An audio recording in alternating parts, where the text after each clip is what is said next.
In this video, I'm gonna show you how to save Gmail as PDF on iPhone. So let's get started.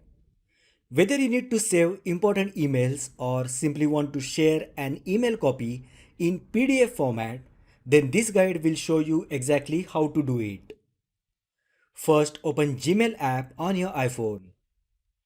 Now open the email that you wish to save as PDF document.